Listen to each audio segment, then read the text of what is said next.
ဒါတွေကတော့ကဘာပေါ်မှာအမြင့်ဆုံးနဲ့အကြောက်စရာအကောင်းဆုံးလှေကားတွေနဲ့တရားချိုးပဲဖြစ်ပါတယ်။ခင်ဗျားတို့တွေကအများစုကတော့ဒါတွေကိုဘယ်တော့မှတည်ရဲမှာမဟုတ်ဘူးလို့ကျွန်တော်ယုံကြည်ပါတယ်။ဥပမာအနေနဲ့ဘရာဇီးနိုင်ငံမှာဆိုရင်မက်ဆောက်တဲ့ကြောက်ဆောင်ကြီးတစ်ခုပေါ်မှာချိတ်ဆွဲထားတဲ့မိုင်ပေါင်း2မိုင်လောက်ရှိတဲ့ဒေါင်းလိုက်ကျိုးလှေကားတစ်ခုရှိပါတယ်။ဒါကိုကျွမ်းကျင်တောင်တက်သမားတွေပဲအသုံးပြုကြပြီးလေ့ကျင့်ထားခြင်းမရှိတဲ့တာမန်လူတွေကိုတော့ခွင့်မပြုပါဘူး။တရုတ်နိုင်ငံမှာဆိုရင်လည်းတတိရှိတဲ့ခီးသွားတွေတောင်ခြေဖျားလက်ဖျားတုံသွားစေမဲ့မှန်တရားတွေရှိပါတယ်။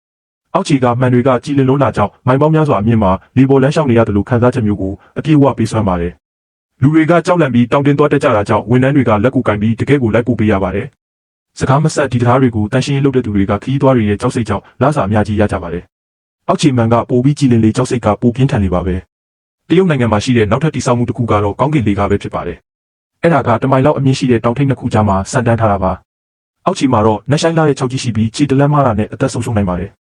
နောက်ဆုံးတစ်ခုကတော့ဂျပန်နိုင်ငံမှာရှိတဲ့ကြောက်လေကားပဲဖြစ်ပါတယ်။အဲ့ဒီမှာလှေကားထစ်ပေါင်း12000ကျော်ရှိပြီး3မိုင်လောက်ရှည်လျားပါတယ်။ဒီနေရာမှာလည်းအမားယွင်းကိုခွင့်မလွတ်ပါဘူး။ခြေတလန်းမားတာဖြစ်ဖြစ်စက္ကန့်ပိုင်းအတွင်းဟန်ချက်ပြတ်သွားတာနဲ့တင်ပြုတ်ကျသွားမှာဖြစ်ပါတယ်။ဘာလို့လဲဆိုတော့ဒီလေကားတွေကိုအပျော်တမ်းလမ်းလျှောက်ဖို့အတွက်တိစောက်ထားတာမဟုတ်လို့ပါပဲ။ဒါတွေကိုကြောက်စိတ်ကိုဘယ်လိုအောင်နိုင်မလဲဆိုတာသိတဲ့သူတွေအတွက်သာရည်ရွယ်ပြီးတိစောက်ထားတာဖြစ်ပါတယ်။